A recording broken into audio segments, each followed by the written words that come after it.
You are an umpire. Yes, ma'am. He said, you guys were cheating. That's when I got upset. He just grabbed me like this, and his fist was coming at me. You can't put your hands on him. But I did not throw a punch around him. Well, then how did he get assaulted?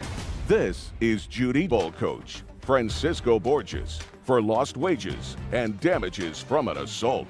Court come to order. All rise. Judge Judy. Have a seat, please. Kevin approaches. Case number 3012, Green versus Baguez. Thank you very much. You're welcome. Okay, so today we're going to learn a little bit about junior baseball. Yes, ma'am.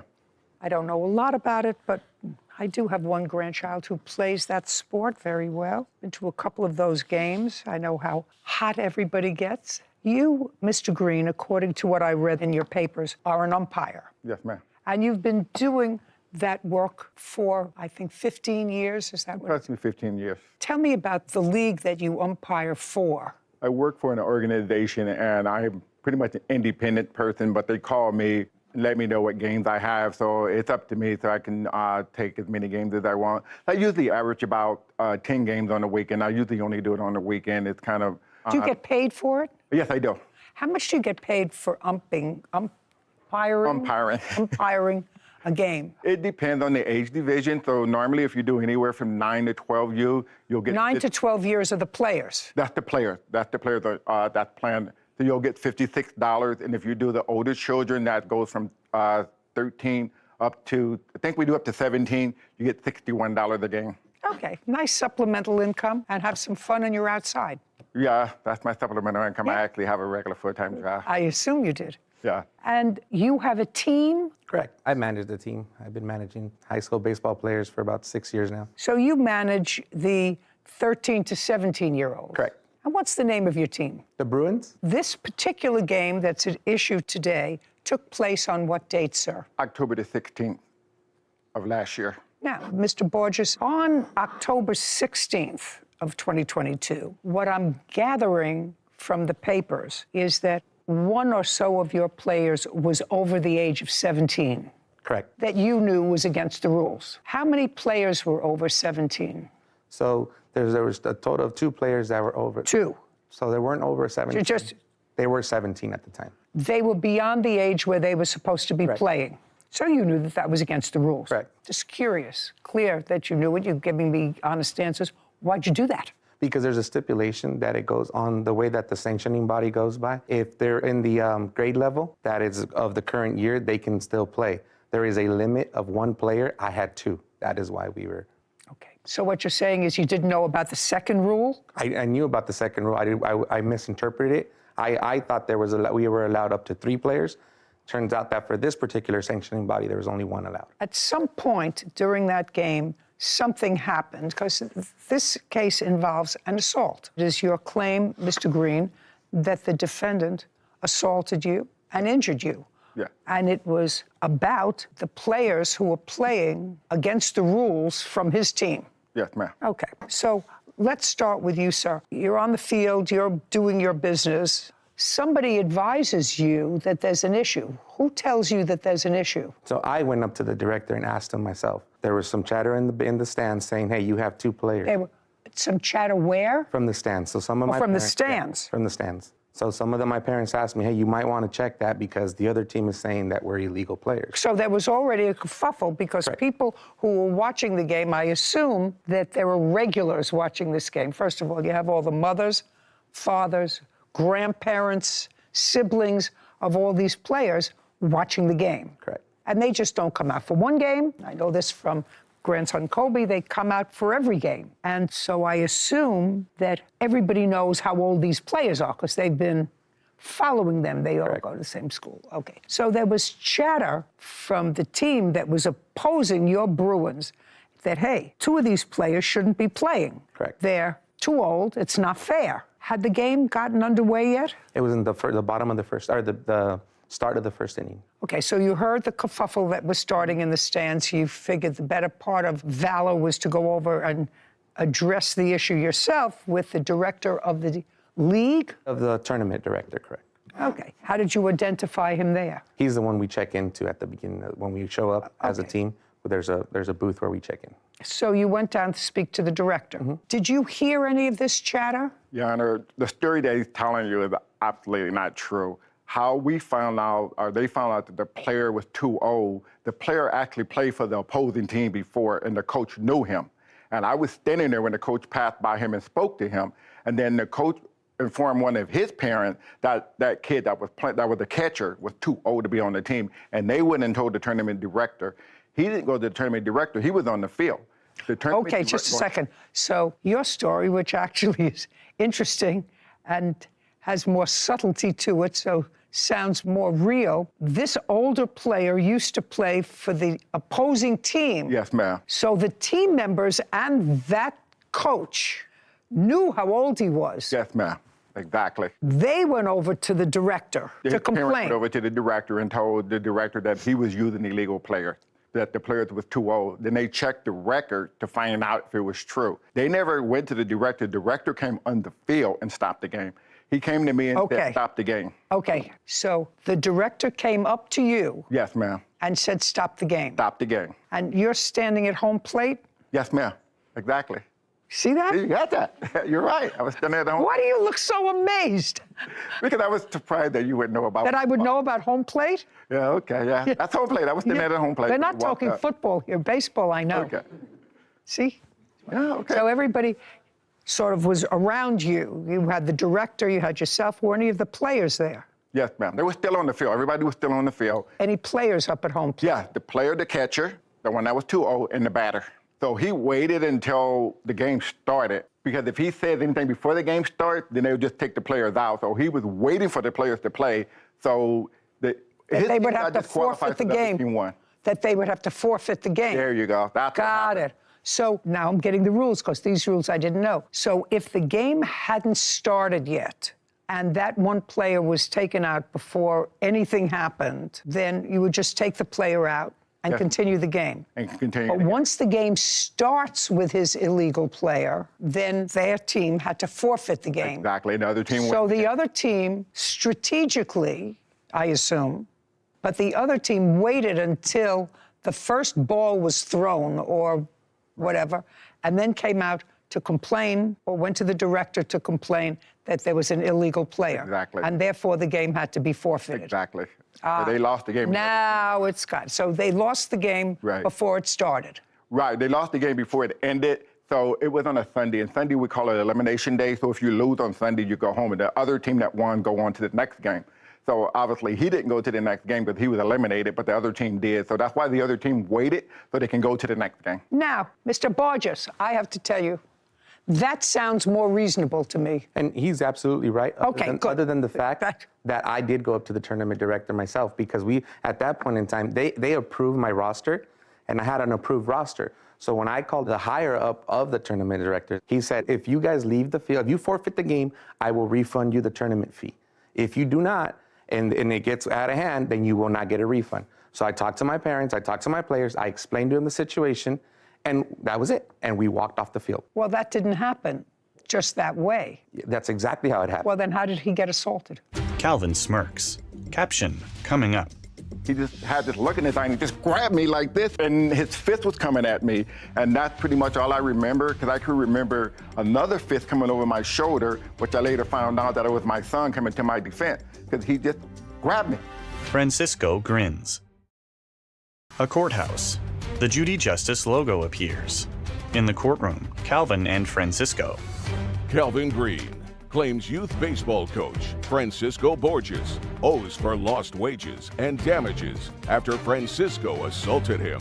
Now, his version of the events sounds much more plausible to me now that I know that you crafted your participation initially in a certain way, but that sounds right. Now I understand it. Okay, so now they're all out on the field. So no, what happened next is that they actually left the field. He didn't say anything about the game, so they left. So they left the field, and his team left. And all of his players left the field. So what I did is I returned to what we call it the director's table, but it's like an easy-up setup. So I returned to the director's table where all the umpires usually hang out, because we do like 5 games a day. So in between games, we kind of go there and get our new scorecard, our new baseball, and everything that we need for our next game. So I was standing there just kind of talking with other umpires. My son Cam was there. He's an umpire also. And on his way out of the particular facility that we were in, the director's table is right there.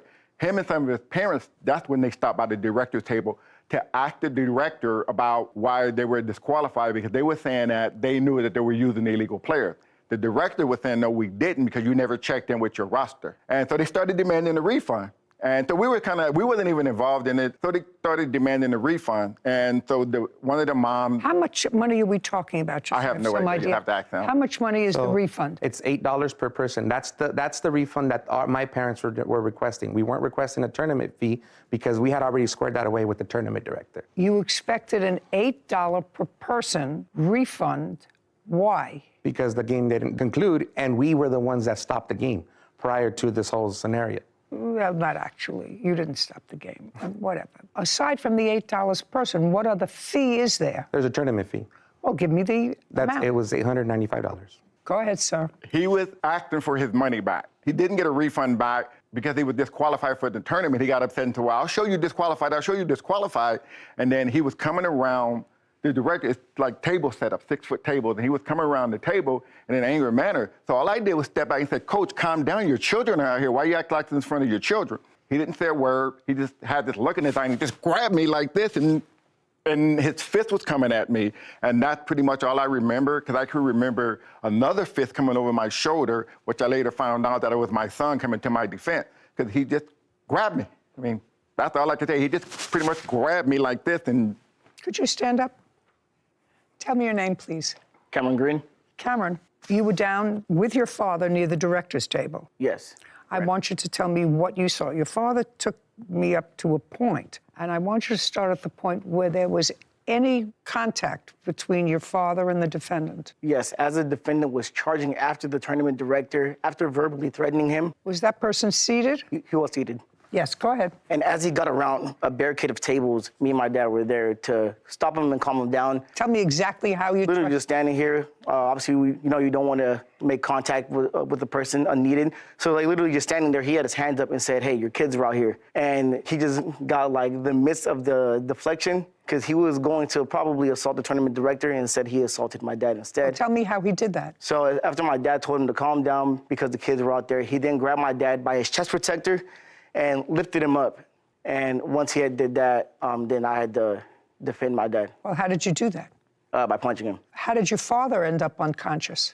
So once again, he had him, and so he would grab my dad by his chest protector and shoves his fist in his face to basically threaten him. So I assume after I hit him, he probably just threw him down. So he threw your father down? Correct. Were you hospitalized, sir? Were you... I went to the doctor the next day. We went home after it all happened, and then the next day I woke up, I had all these like really bad pains in my face and stuff. So I went to the doctor, and the next day I went to urgent care on the 17th. Do you have any pictures of yes, any I do. injuries? I have the pictures and also the doctor's report. Yeah, I'd like to see it. There's pictures of my injuries in the original doctor report when I first went to the doctor. Calvin hands photos and a document to Kevin, who brings them to Judy. She reviews them. Pretty bad black eye area, is that what Yes, you're showing? ma'am. Did you file a police report, sir? The facility, the director, they filed a police report. Do you have a I spoke to the copy of police that? on the 18th. Do you have a copy of that? Were you able to get a copy of the police report? No, they gave it back to me. Nothing. Okay. Was there a complaint filed by you with the police department, sir? Yes, there was a complaint filed by me with the Riverside County Sheriff. Were you ever contacted by the police? I was. Were you arrested? No. Did Mr. Green cause to be served on you an application for a protective order? Correct. And was there a hearing on that? Yes, there was. Did you testify? Yes. Did you have any witnesses? No, I just had witness statements and the picture that I showed you. Did you have any witnesses? No. What was the result of that hearing? I was granted a restraining order for a year. And was the story that you told to the court at that hearing consistent with what you've told me today? Yes, it is, Your Honor. I actually have the Just- transcript from that court case. I'd like to take a look at it. I'm going to ask you the same question, Mr. Borges. Was the testimony you gave me today consistent with what you told the court on that day. Absolutely. You did, in fact, put your hands on the plaintiff. Correct. I'm actually going to go in a little bit further. How many parents were with you at the time you came to the director's chair? There was a few. There was about 5 or 6 there. They were standing next to me. Judy gestures for Cameron to rise. Did you see the parents of Mr. Borges' team with him? Yes. How many were there? At least 5 or 6 parents, and they all had their kids with them as well. Now, when Mr. Borges, when you said came around the table and put his hands on your father, where were the parents? They're behind him, and due to the progressive heating of the argument, everybody on his side was being very aggressive. That's why when he charged after the tournament director, no one cared to stop him. And after I had defended my dad, I was then jumped by about 5 of the parents. Okay, so he was the first one who went around the table. Correct. The parents and the other players followed after him? They were aggressive, but they stayed put, and after I had defended him, then that's when they got involved. Now, when you say you defended your father, what did you do? As he had my dad grabbed by his chest protector, I then punched him. Punched the defendant? The defendant, yes. And after you punched the defendant, what happened? I was then jumped by about 5 of the parents. So I saw 3 running at me and 1 running at me full speed. So I engaged with the first guy that was coming at me.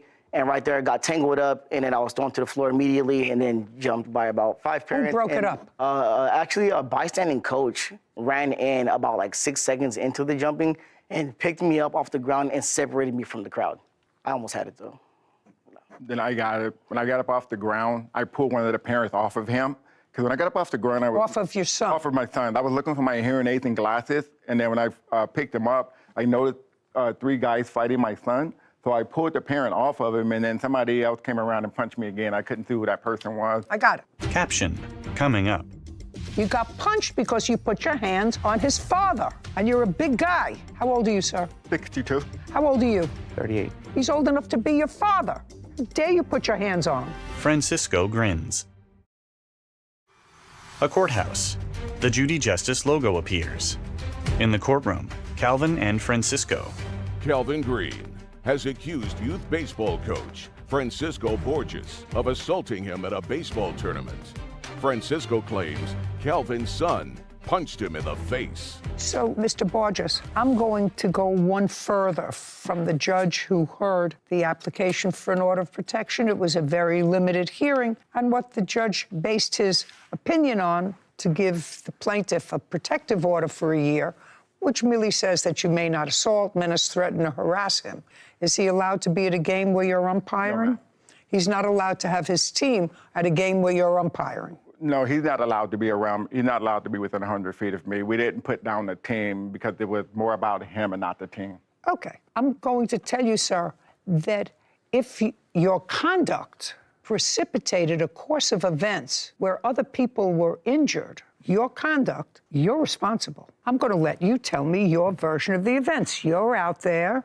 Now I heard their version of the events of that day. You're out there with 5 or 6 parents, and you're demanding that while you forfeited the game fee, which was over $800, it was your position that your players were entitled to their $8 a person back, which is why you went with the parents over to the director to ask for the $8 per person back for your players. That's what you told me. No, that you asked me what the sum was. It was $8 a person of what it cost to get in. That's not what we were arguing about.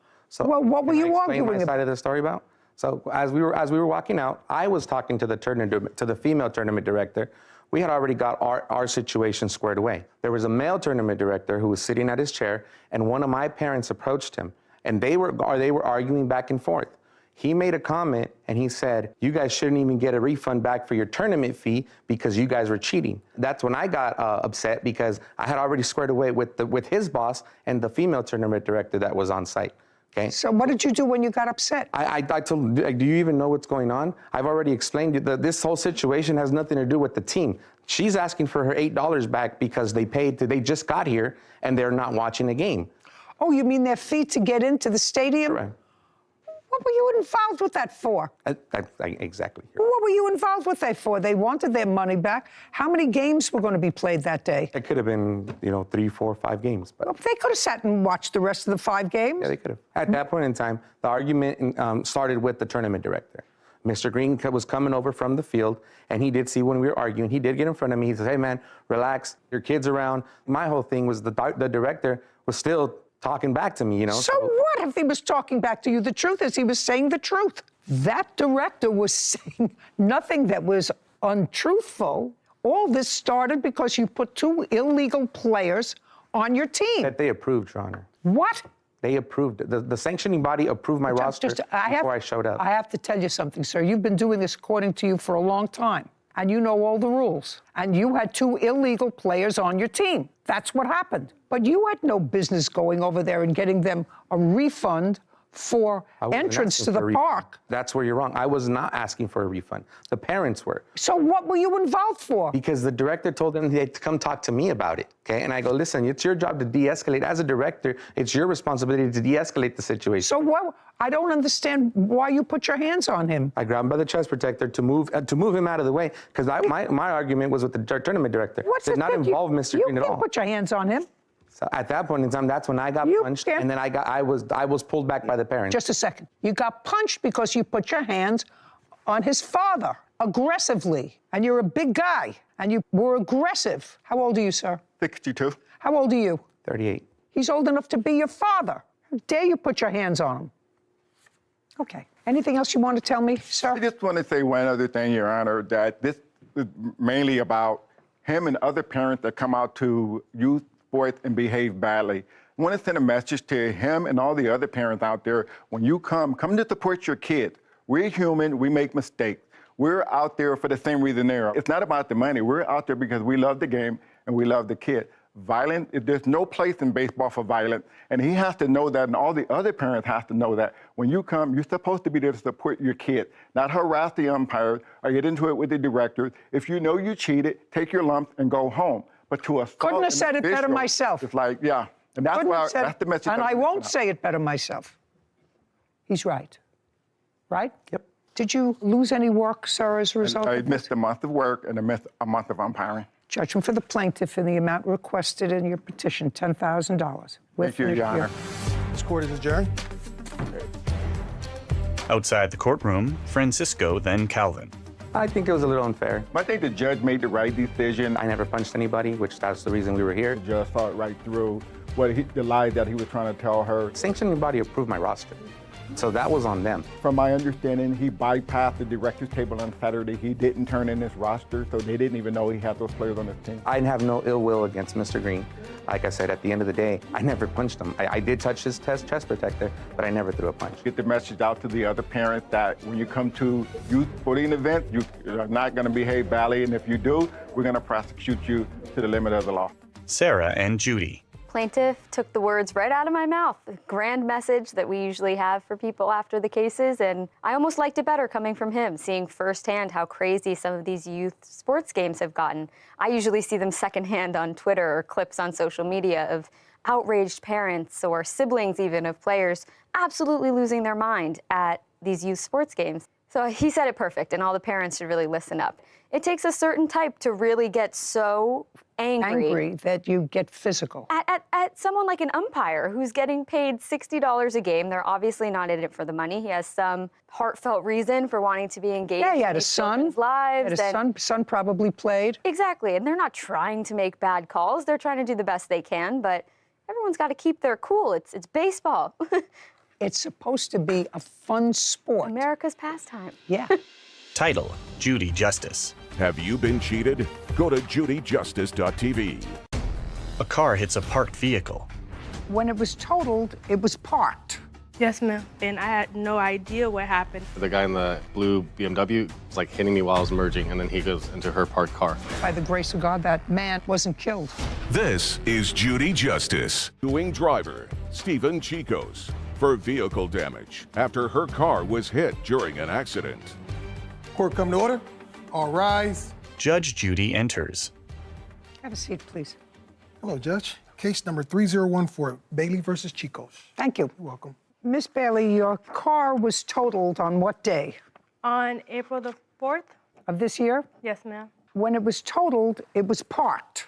Yes, ma'am. Approximately what time? I believe my braces appointment is like around 9:40. In the morning. Yes, ma'am. And when had you parked the car? For my braces tightening, I was at the dentist. Oh, you were at the dentist. At the orthodontist, and I was getting my braces tightened. So I had just parked the car at the first meter that I seen available. And as I was getting they taking the wires out, they called me and said, "Hey, what kind of car do you drive?" I said, "An Audi." They said, Okay, you came outside, and what did you see? Big commotion. I seen a few cars were hit. I seen some people in tears. I seen my car. That's kind of all I cared about was my car. Someone had to catch me. I was kind of startled. I was like, how did this happen?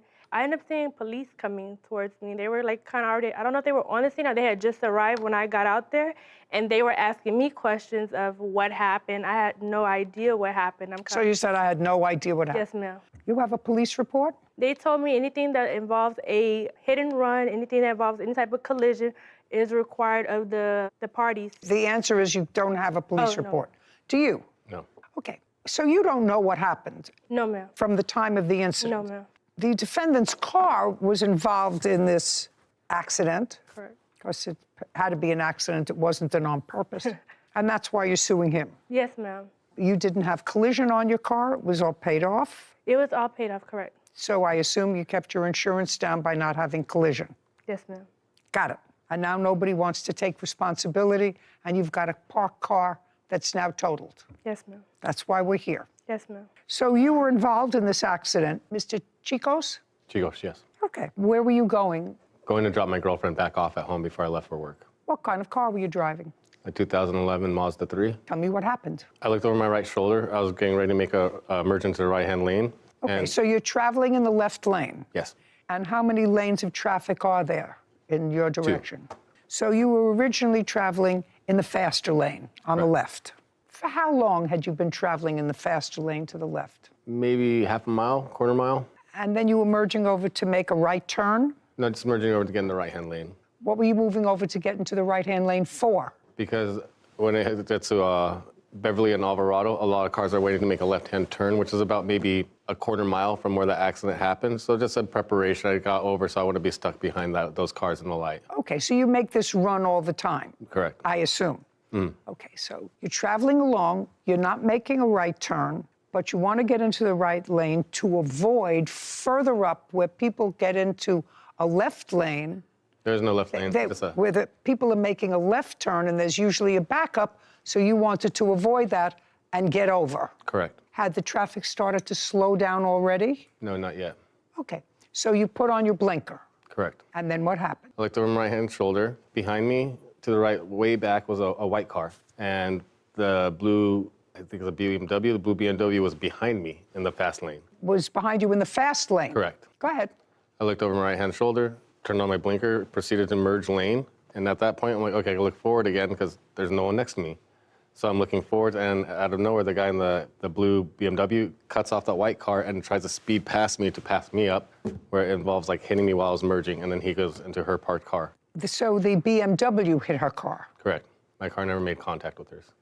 Well, whether you made contact or not, that doesn't mean you're necessarily not at fault, which is, I assume, why I have this screen up here. So let me reiterate what I think your position is. You were dropping off girlfriend, and you're in the left lane, wanting to go into the right lane to avoid something that may come up in the future, since you were familiar with this road. You put on your blinker. All you see in your rear view mirror, looking to your right, is a white car, and you have plenty of time in order to merge over. Correct. So you start to go over, and a blue BMW that's behind you moves over faster to that lane, to merge over faster into that lane, hits you. The BMW hits her car, not your car. Correct. That's your position. Is that what I'm going to see on the video? Yes. I'd like to see it. Footage of a blue BMW accelerating, then merging into the right-hand lane as a black car merges into the same lane. The vehicles collide, then the BMW crashes into a parked car. Yeah, he's right. It's the BMW's fault. Caption, coming up. Their BMW driver is lucky he wasn't arrested for vehicular homicide. That was just by the grace of God that that man in the little blue, it looks like a Volkswagen, wasn't killed. And later today, Your daughter was tragically killed in an automobile accident. She had 3 children. Her 3 children are now with you. Correct. Did they come to live with you immediately after her death? A courthouse. The Judy Justice logo appears. In the courtroom, Bonnie and Stephen. Bonnie Bailey claims driver Stephen Chicos caused a car accident and owes for damage done to her vehicle. He's right, it's the BMW's fault. I talked to the BMW's insurance, and they said they weren't paying out because they said they weren't at fault for the accident and to go after. Well, I'm telling you, you bring me the BMW, I'll give you your money. That's what it looks like to me. The BMW was clearly behind him. His car had already started to merge over and was halfway into the right lane when the BMW, watch it, see his car's moving over. The BMW came from behind him. Let's do it again. Absolutely right. You bring me the right person and you get your decision. Do you understand? Yes, ma'am. I don't see how he could have avoided this accident. Take a look at it very, very closely. Let's do it one more time. He starts to move over. He's over already. The BMW cut off the white car. Is that what you see, Sarah? I'm just thinking that that person in the little blue car is the luckiest guy alive. Right. You see him standing outside his car?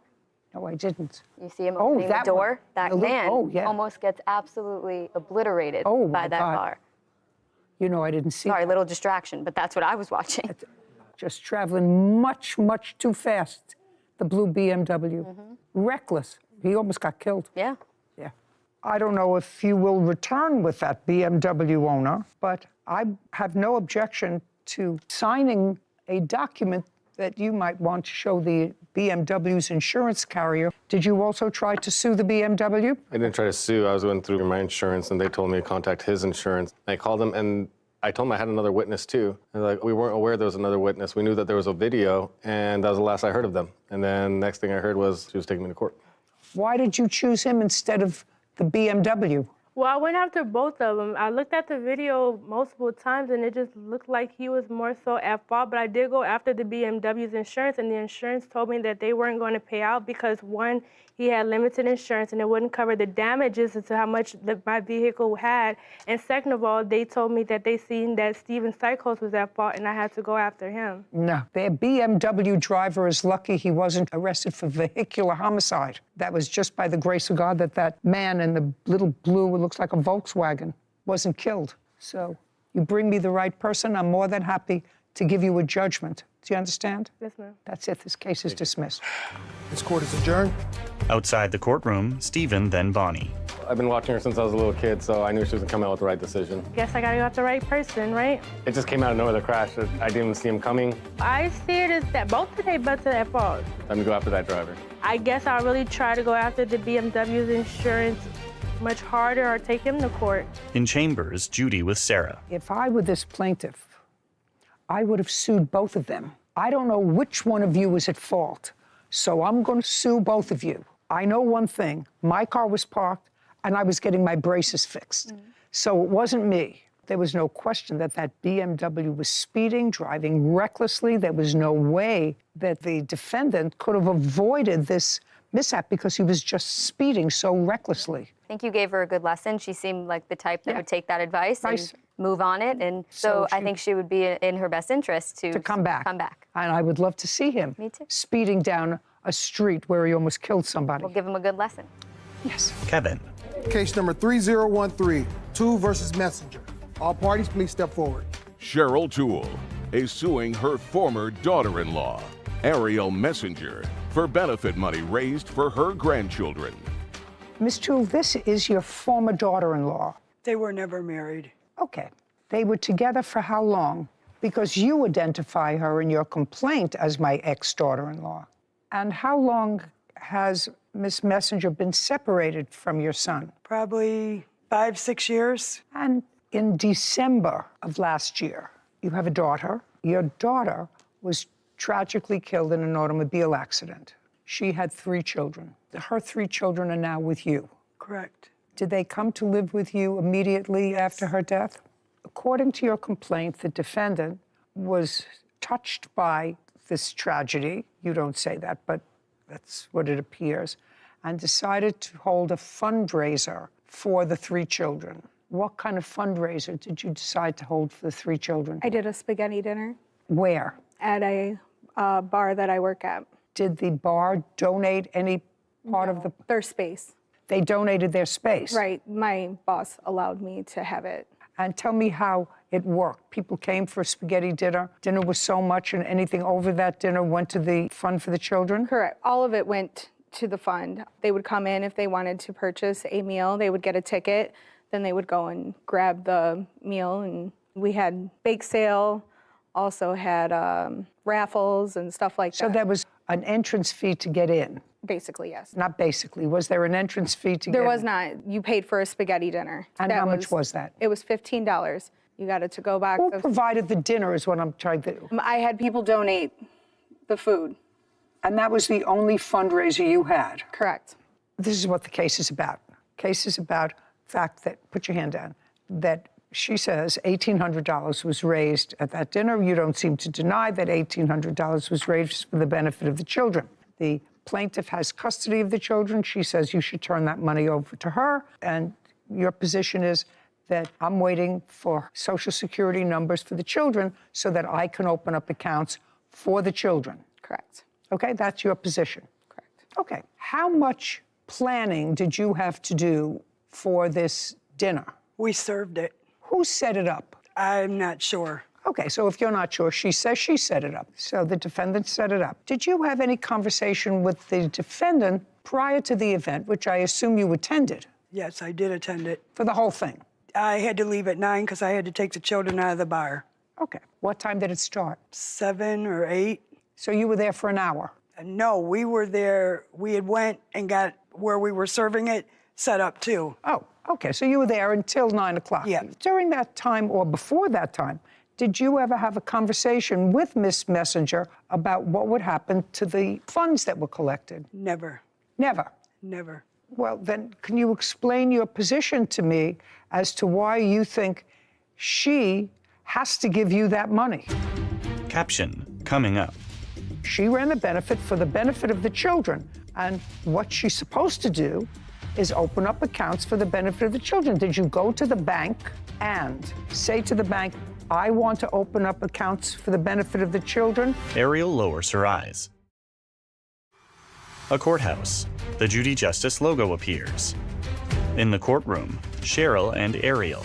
Cheryl Toole claims her former daughter-in-law, Ariel Messenger, is wrongfully keeping money raised for her grandchildren.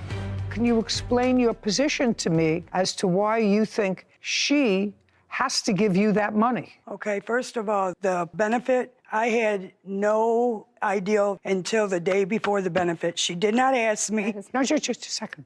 Did not include me. She doesn't have to. Okay, but... Okay, she doesn't have to ask you. She doesn't have to include you. It would be nice, but she doesn't have to ask you. She doesn't have to include you, okay? And what was the date of this event, by the way? The 9th. The 9th of? December. And when was the accident with your daughter? December 3rd. So it was relatively quickly after that. Yes. Okay, so now we're going to get back to why you think that you have a position, a legal position, where she has to turn that money over to you. Okay, I have interim custody of the children. There is expenses. My daughter's apartment had to be emptied. I had to put her stuff in storage. I'm not physically able to be moving their belongings into our house that we just got for the 3 children and myself. I not only had to empty the apartment, get it in storage. So what you're telling me is that you had expenses. Yes, I have. That's not a reason that she's got to give you money she raised for the benefit of the children. But the benefit stated, there was a flyer put out for Brandy Hoteling to help her lay at rest and her 3 children. It never said about accounts. I have opened, when this happened and the kids come with me, I opened accounts for the kids. I went to my credit union to see if I could open accounts. That's a good idea. If I could open accounts that they couldn't touch, nobody could till they were 18. I couldn't because of them being minors. They had to go under my name, but they're in their own accounts. I have that on my phone that I can show you. It's nice that you have accounts for them. But I feel that if you're going to do a benefit, that's wonderful that you would do something like that. But do what you say you're going to do in the benefit. That's what she says she wants to do. She said she needs the children's Social Security number so that she can open up an account. You can have accounts under Uniform Gift to Minors Act in every bank, in every financial institution that are in your name for the benefit of a child, which is what you can do. I know I have 13 grandchildren and 1 great-grandchild, and I have accounts for all of them, okay?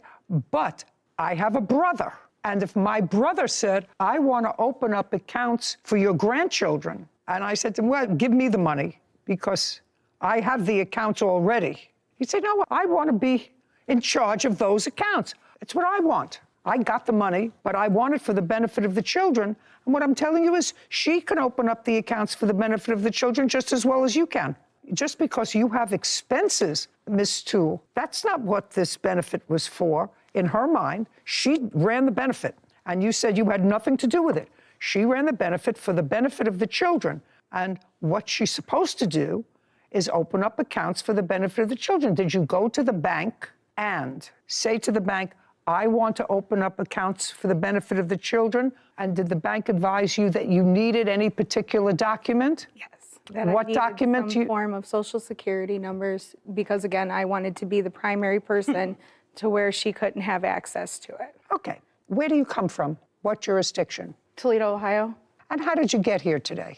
By plane? On a plane, yes. And there was certain expenses and fees that you would be receiving for traveling to do your case here. Correct. We're going to hold those fees. And I see that I'm not going to get any cooperation from Ms. Toole, even though I've told her that she can give you the kid's Social Security number so that you can open up these accounts for the benefit of the children. That's her prerogative. But you can go to the bank and get savings bonds for the children, and you don't need their Social Security number. Okay. All you need are bonds in their name. What I'm telling you, Ms. Toole, if she had their Social Security number, that money would be growing interest. So at a certain point, they'll be able to cash in these bonds and have a little spending money when they either go away to college or start a job or are looking for an apartment or something. I assume that you get some sort of benefit for the children. No, I do not yet. Okay. Was their mother a working person? Yes, she was. Well, if she's a working person, and then the children are entitled to Social Security benefits. Was she a working person all of her life? Yeah, pretty much. Well, if she was a working person all of her life, she was entitled to Social Security. And if a person who was entitled to Social Security dies, children, minor children, are entitled to Social Security. Did anybody tell you that? They did tell me that, but Okay, it's so in why the works of custody. They couldn't do it until that was established. Well, no, they could do it. That's what I was told. Well, and I went down there. Who are you arguing with over custody? Nobody. The fathers want them to stay together because they've been through enough tragedy. And so I'm not arguing with them. Are the fathers contributing to their support? The one said he has been, but it's just sitting there. He said, do you know what's going on? I said, everything's at a standstill till June 7th. Oh, so it's going to be resolved relatively quickly? Yes. Okay, good. What I said to you is if she had their Social Security number, she could put it in an account that may bear some interest for them. If she does bonds, they have to wait until they're 21 years old. It's a relatively short period of time. I can do bonds, that's fine. You I wasn't can. aware of- I don't know if they're long enough. Right. What's your objection to giving her their Social Security number? Because, for one thing, she's not financially stable. She has ran bills up on a family member. Okay. So you would prefer that she buy a bond? Yeah. A 7-year bond? But also, what about the help with the daughter? I mean, it's right there on the flyer. You mean for your daughter who's deceased? Yes. She can't help her, Mrs. Tooley. She can't help her. So that was false on the No, she flyer? can't help. She can't help her. Right, She can't help her. Right. And so her and the children. And if you're not going to allow her to have their Social Security number so she can put it in an account, she is going to buy U.S. bonds for the children in the children's names, and my clerk in the back will hold everything until we receive proof that those bonds have been purchased in the children's names. Hold on to them until the children are 18, and then you can give it to them. Okay. Because you can't cash them in anyway. Right. Okay? Yep. This case is over. Thank you very much. Thank you. This court is adjourned.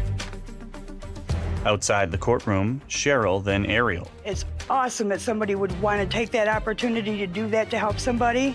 I'm happy. They'll have their bonds and everything will be taken care of. But when they don't use the fundraiser for what it said, I feel they're cheating the people that did it. Judy and Sarah. You know, the date, the timing of this was really super important. This tragedy occurred, and within 3 or 4 days, this event was put together. And it was put together, I'm sure, out of adrenaline. What can we do? And the flyer said it was for the benefit of her deceased daughter, which, of course, there can't be any benefit to the deceased daughter. The benefit has to be to the deceased daughter's memory through giving the kids an extra couple of bucks. And you're talking about really $550 or $600 for each of the 3 children. But at the point, that $600 will be important. So they'll have a bond, it'll mature into, I don't know, $800 in 5 years. Not the best way to invest money, but at least it keeps the peace. Title, Judy Justice. Are you having a family dispute? Go to You keep posting stuff about her. She was going to expose nude photos of me.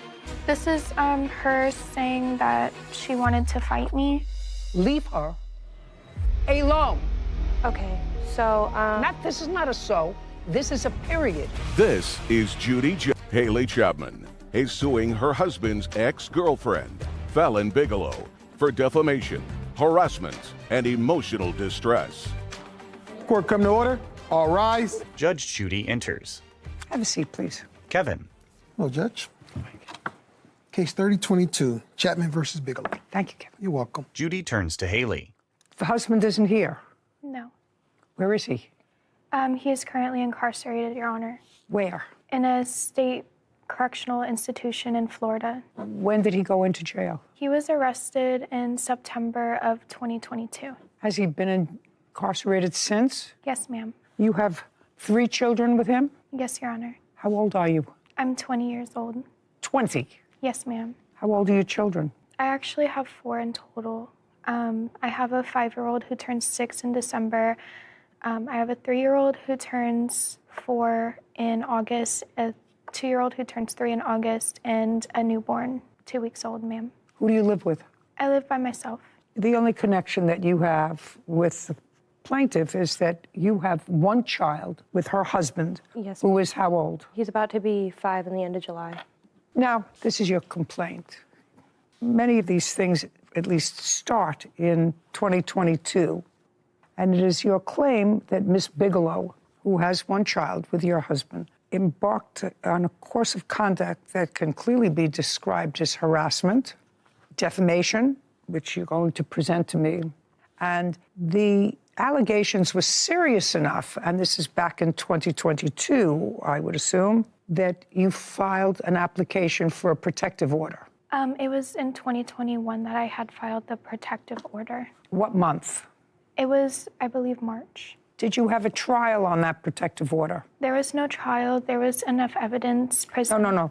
There was no trial. No, ma'am. Were you present when the protective order was granted? Yes, ma'am. And you consented to it? Yes. Okay. So you consented to the plaintiff having a protective order indicating that for 12 months, and hopefully for the rest of your life, you would not assault, menace, threaten, or harass her. Yes, ma'am. Correct? Yes, ma'am. And according to what I've read, that was in effect until March of 2022. Yes, ma'am. While the protective order was in effect, there was a violation of that protective order. Correct, Your Honor. What month? It was in the month of March 15th, Of 2022 or 2021? 2021, Your Honor. Was there a hearing on the violation of the protective order? Yes, there was, and I believe at that time, probation temporarily was given to Miss Bigelow. Is that correct, Miss Bigelow? Yes, ma'am. Administrative probation. And all of the events that are the subject of your petition happened between 2021 and 2022. This has actually been going on far longer than that, and Have any of the acts that Ms. Bigelow were prevented from doing as a result of the protective order occurred after the protective order expired in March of 2022? Yes, ma'am, I can provide evidence. That's what I want to see. So now we have Ms. Bigelow, who is on notice. She consented to a protective order because she knew that the evidence would be clear that you were entitled to it. Otherwise, nobody consents to it. So she consented to that order, which means you either assaulted, menaced, threatened, or harassed her. I assume it was a course of harassment. Then you violated that order and you got a period of probation. Okay. Now I'm hearing evidence of acts that occurred after the protective order. I'm just hearing it. After the protective order expired in March of 2022. Yes. Correct? You want to tell me when the first incident was? The first incident was when me and my husband, on TikTok, there's an algorithm that shows random videos, and she popped up on his For You page, and it was a post about her mother. And so she was living with her mother at the time, and he sent it to her mother. Your husband did? Yes. I only want to know things that had to do with you. Okay. So I was arrested after my husband got arrested. They tried to charge me. Just a second. You were arrested in what month? It was in October, ma'am. Of what year? 2022. You were arrested for what? They tried to claim that I was trafficking drugs. That's what your husband is in jail for? Yes, ma'am. Okay, what did that have to do with her? It doesn't. Well, then it doesn't. Well, it doesn't. She had made posts about me going to jail. Can I see them? Yes, ma'am. Haley produces documents, then hands them to Kevin. He brings them to Judy, who reviews them.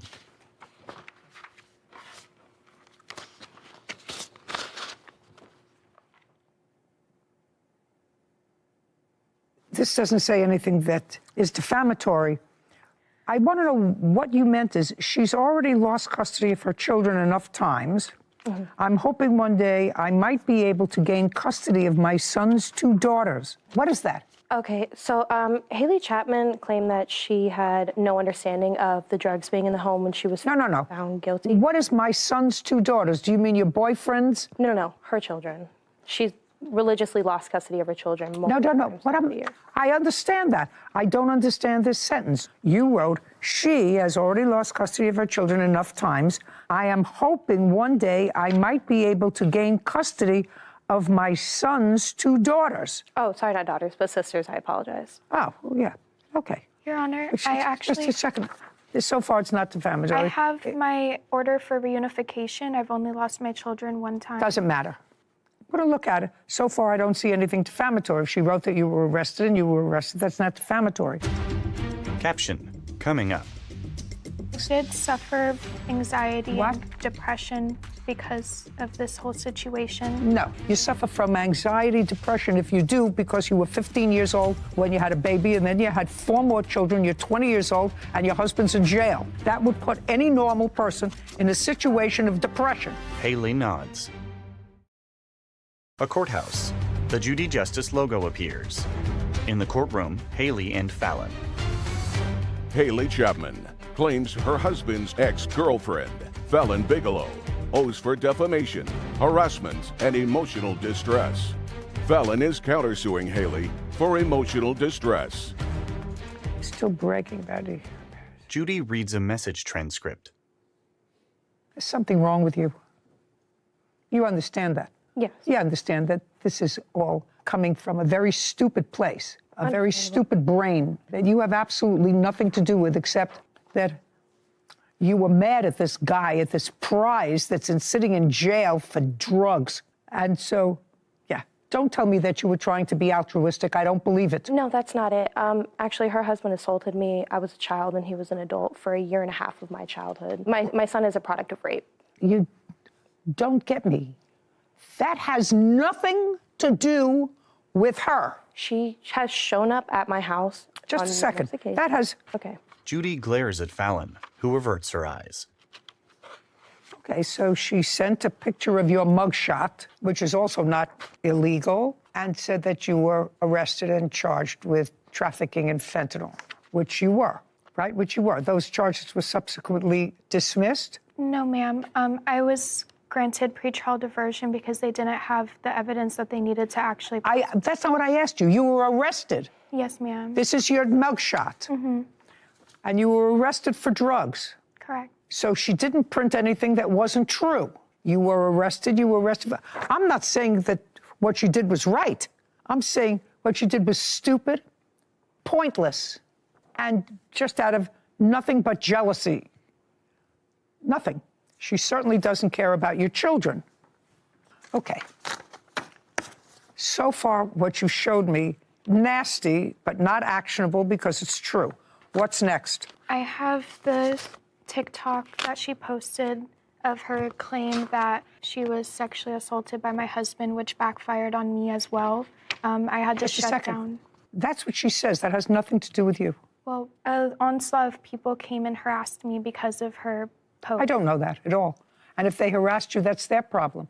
But I'll take a look at what you want me to look at. But if she accused your husband of a crime of raping her, and she said it's your bad judgment to be with him, and now I assume you have 4 children with him? 3, Your Honor. 3, and 1 with somebody else? Yes, ma'am.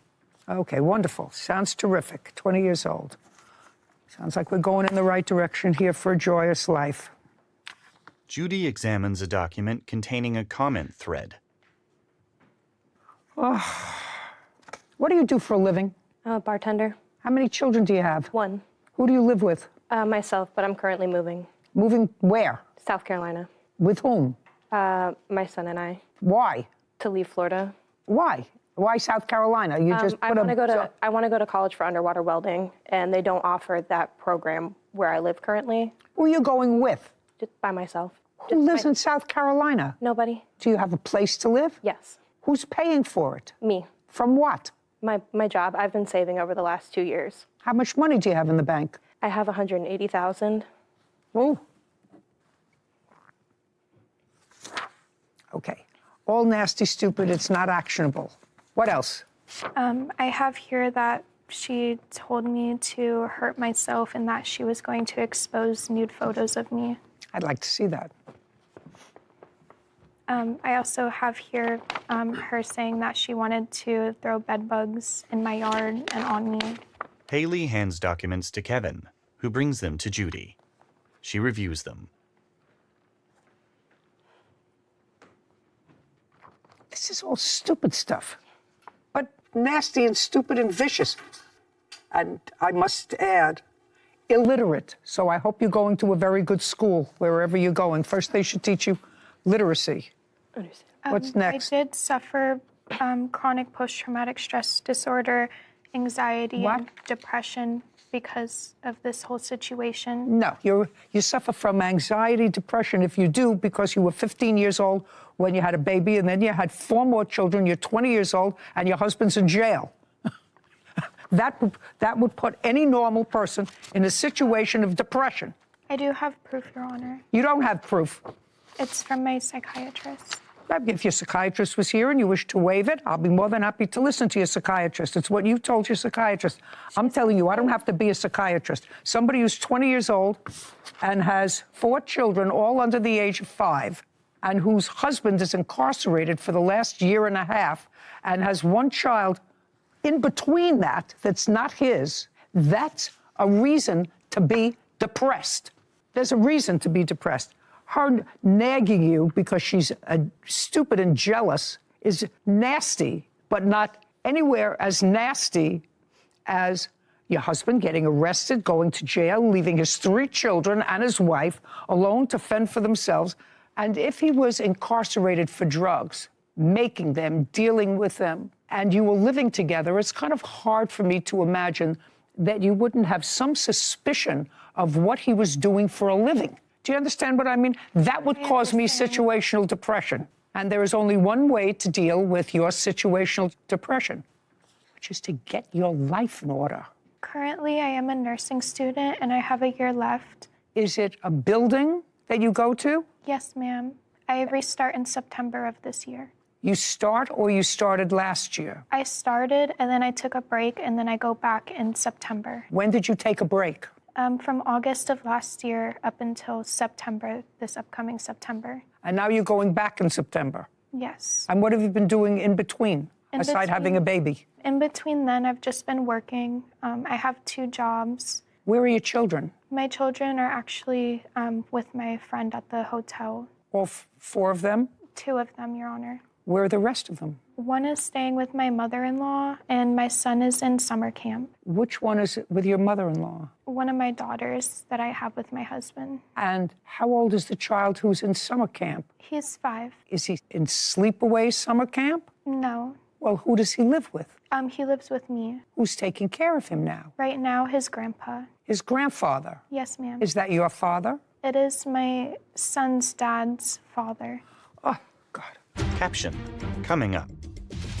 I also have the times that she made fictitious DCF calls against me and messages of her admitting that she called DCF on me because I wouldn't fight her. Because you wouldn't fight her? Yes. I would like to actually take a look at those. Yep. A courthouse. The Judy Justice logo appears. In the courtroom, Haley and Fallon. Haley Chapman has accused her husband's ex-girlfriend, Fallon Bigelow, of defamation and harassment.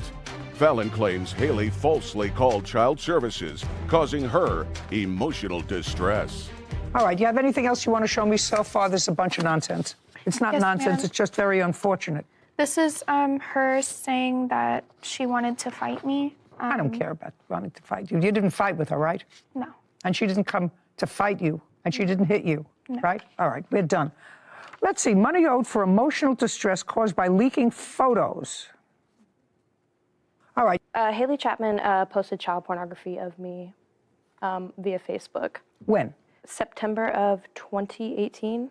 Also, her and her husband were under investigation for extortion of child pornography, threatening that if I did not fight them, they would release the video of him sexually assaulting me while I was pregnant.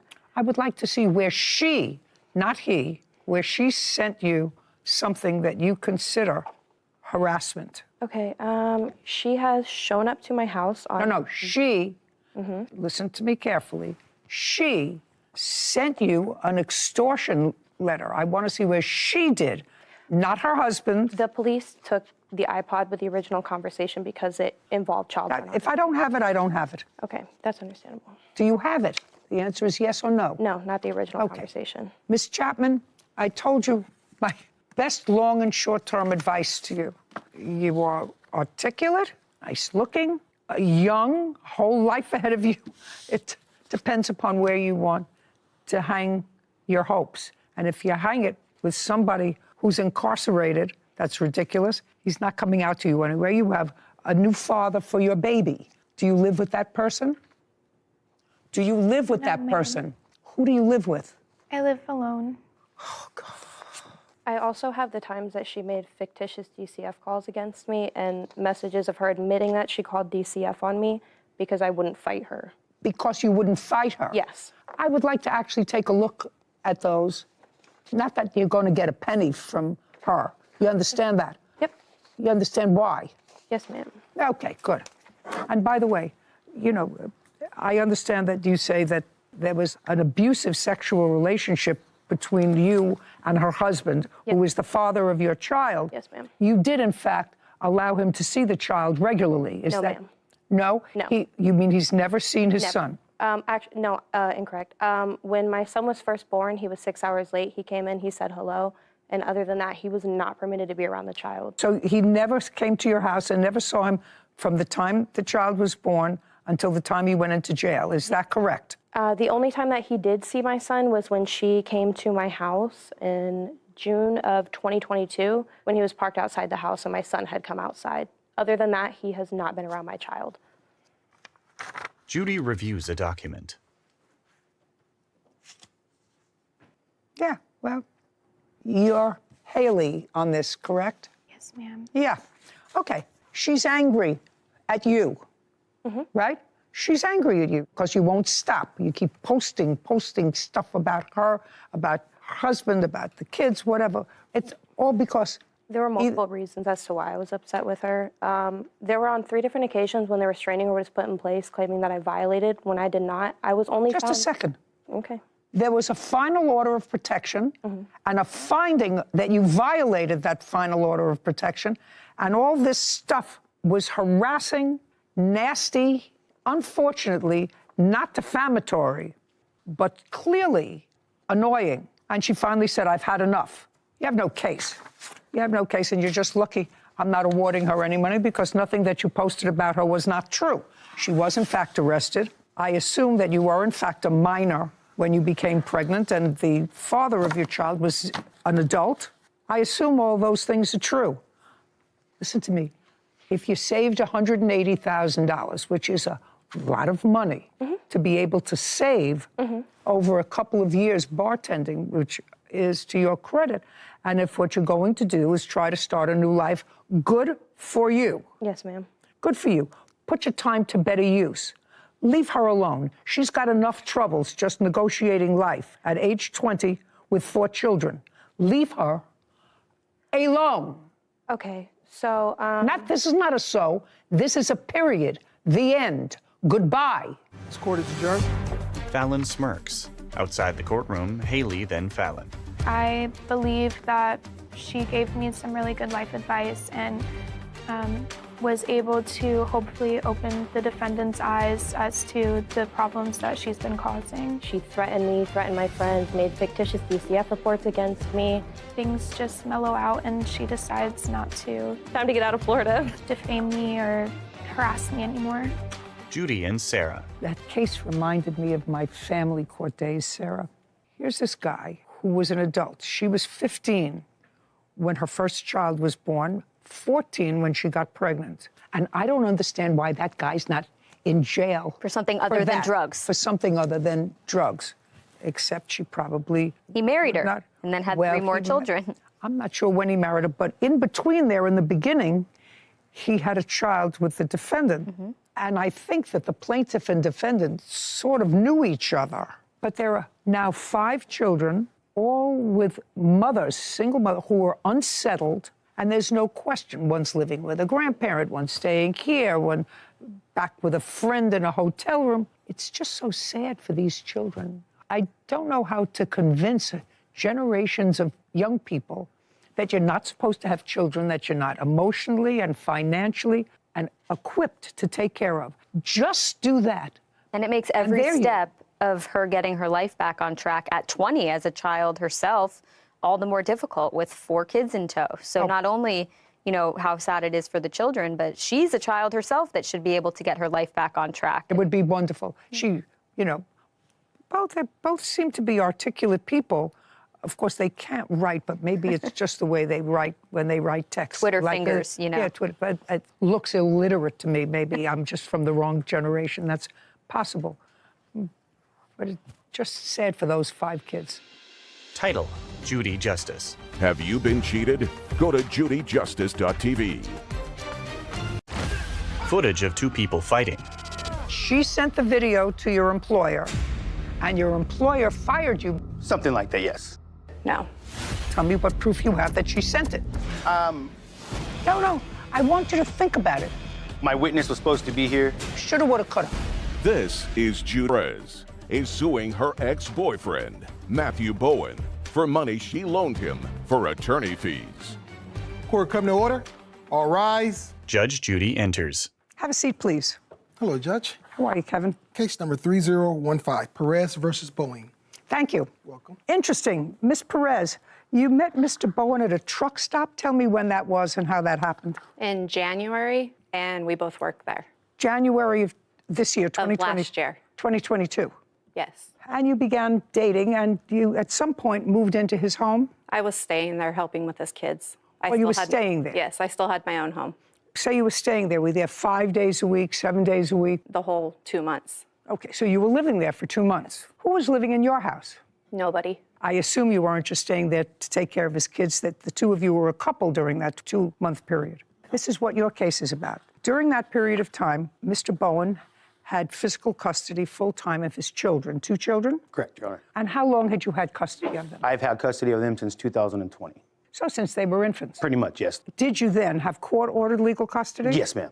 There came a time while you were living together, according to the complaint that I read, that the mother came back into the picture and was seeking custody of the children. Correct. And Mr. Bowen needed an attorney. Yes. It is your claim that you loaned him $2,000 for an attorney. Yes. Things didn't work out between the two of you, and you left, and it was an unpleasant parting. It was not an amicable parting. That be a fair statement? Fair. Fair statement? For a while, we remained friends after that, too, though. Well, his counterclaim is going to challenge that. Right. Anyway, you want your $2,000 back. Yes. I don't know what Mr. Bowen says about the $2,000, maybe that you gave it to him as a gift. He's going to tell me, but he's got a counterclaim. And his counterclaim is that you got so angry with him that in a thoroughly vindictive way, you sent a video to his place of employment, which caused him to be fired. Correct. And that in addition, you aligned yourself with the mother of his children who was seeking custody of the children. 2 mothers. 2 mothers. They're 2. Yes, 2 different mothers. Yeah.